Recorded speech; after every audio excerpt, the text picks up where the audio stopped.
Bonjour à tous, bienvenue sur la chaîne Juris Business, la chaîne qui vous simplifie le droit des affaires. Aujourd'hui, on va parler développement du chiffre d'affaires pour les entrepreneurs individuels, les entrepreneurs solo. Vous le savez si vous suivez la chaîne, en entreprise individuelle, comme le nom l'indique, vous êtes tout seul. Donc vous êtes tout seul à faire tout. D'où l'importance de développer des sources de revenus passif. Ça va vous permettre de vous dégager énormément de temps pour faire tout ce que vous avez à faire dans votre entreprise individuelle. Que ce soit de la prospection de clients, que ce soit le travail lui-même, que ce soit l'administratif ou encore le marketing. Bref, tout ça, ça demande du temps, mais en même temps, vous devez facturer pour générer du chiffre d'affaires. D'où l'intérêt d'avoir des sources de revenus qui fonctionnent toutes seules, c'est-à-dire vous les produisez une première fois et à partir de là, le rendement est constant. Aujourd'hui, je vais vous proposer 7 sources de revenus passifs qui sont plutôt intéressantes si vous êtes en entreprise individuelle. La première source, c'est la vente de produits digitaux.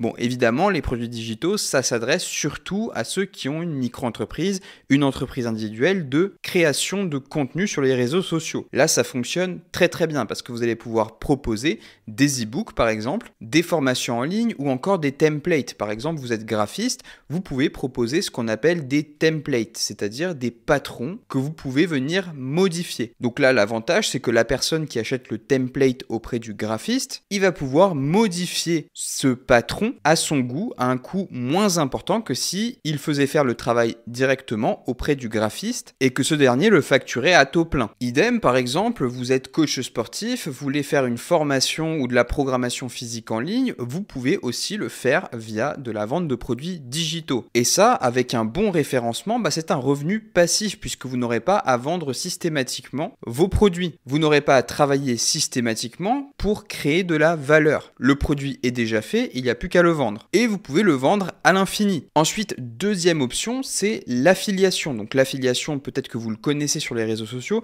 c'est le fait de recevoir une rétrocession sur la présentation, par exemple, d'un client. Vous avez par exemple un partenaire économique qui va proposer une prestation. Le fait de lui ramener un client, ça peut se rémunérer. Concrètement, vous êtes apporteur d'affaires puisque cette personne que vous apportez, elle ne serait pas forcément allée vers cet autre prestataire de service sans vous. Donc ça se rémunère. Sur Internet, ça s'appelle l'affiliation. De manière générale, c'est de l'apport d'affaires. Mais ça peut se faire aussi bien en ligne qu'en physique. Par exemple, vous êtes architecte d'intérieur. Pour faire votre prestation, il faut par exemple faire intervenir un maçon. Vous allez pouvoir contacter votre maçon, lui dire que vous avez un client pour lui et là, pour le coup, vous lui apportez une affaire et ça, évidemment, ça mérite salaire. Donc, essayez d'identifier dans vos activités si vous ne pouvez pas effectuer des mises en relation et en même temps, vous créez un climat sympathique parce que si vous connaissez par exemple des artisans ou d'autres prestataires de services, peut-être que vous leur ramenez des clients, mais derrière, ils vont vous renvoyer l'ascenseur et ils vont vous ramener également des clients. Troisième manière de générer des revenus passifs en tant que solopreneur, c'est de créer des cours en ligne. Vous avez énormément de plateformes, par exemple Udemy, qui vous permettent de mettre vos cours directement en ligne. Si vous avez une compétence particulière, vous faites du piano, vous avez des compétences en photographie, en montage vidéo, en design ou tout simplement des cours de maths,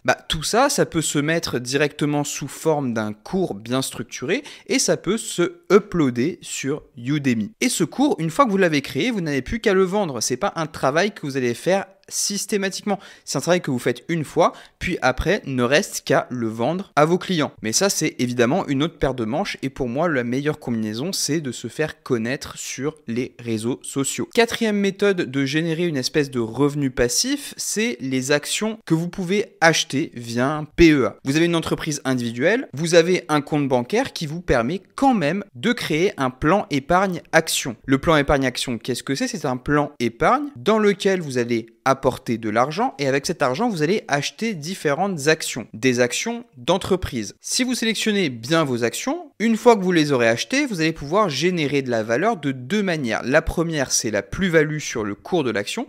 Donc votre action, vous l'achetez à 30 € par exemple. Avec le temps et avec les résultats de l'entreprise, peut-être que demain, elle va valoir 40. Si vous vendez, vous aurez généré une plus-value de 10 €. Ça, c'était la première manière de faire de la plus-value avec les actions. Vous avez une autre manière, c'est les dividendes. Le dividende de manière très simple, c'est quoi? C'est à la fin de l'exercice comptable ou selon un certain échéancier échéancier, l'entreprise va gratifier ses actionnaires en distribuant une partie de ses bénéfices sous forme de dividendes. Et peut-être que si vous avez acheté 500 actions chez AXA par exemple, vous aurez un dividende attitré pour chaque action. Donc vous aurez par exemple, si le dividende par action est de 3 euros, concrètement vous aurez 500 fois 3 euros. Donc évidemment c'est pas une formule magique, il faut quand même investir pas mal pour pouvoir avoir un bon retour sur investissement. Ça de toute façon c'est la logique de l'investissement. Ça dépend aussi des actions que vous sélectionnez et de votre tolérance au risque. Évidemment plus ce sont des actions connues comme Louis Vuitton par exemple, moins il y a de risques, mais moins il y a aussi de gains potentiels. Donc à vous d'établir votre profil investisseur. Ensuite, cinquième technique, c'est la location. Si vous avez un peu de capital de côté et que vous êtes en micro-entreprise, ça peut être très intéressant d'acheter un actif pour le louer ensuite, puisque vous allez dégager un cash flow positif. Si vous avez un peu d'argent de côté, ce qui peut être intéressant de faire, c'est par exemple acheter un actif qui va vous donner un retour sur investissement.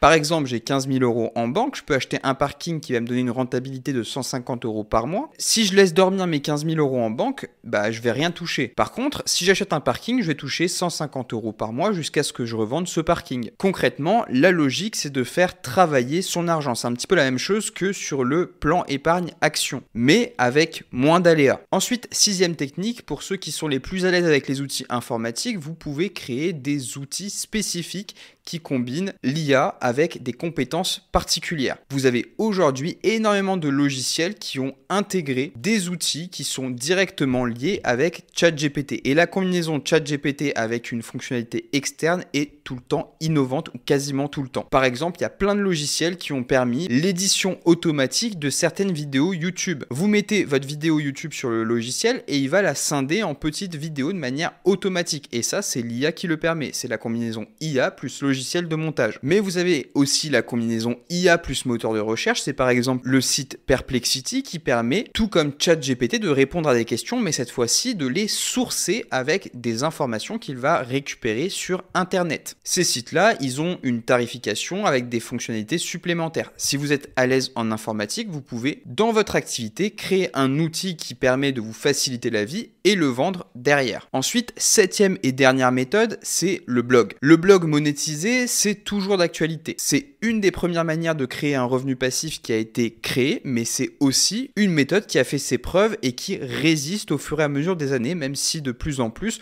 on va chercher les réseaux comme YouTube, Instagram, etc., etc. Le blog, c'est toujours extrêmement intéressant, surtout quand vous le combinez avec des méthodes, par exemple, d'affiliation. Vous allez présenter, par exemple, des produits que vous allez directement vendre sous forme d'affiliation. Donc, c'est une espèce d'apport d'affaires qui va vous permettre de générer aussi un revenu passif.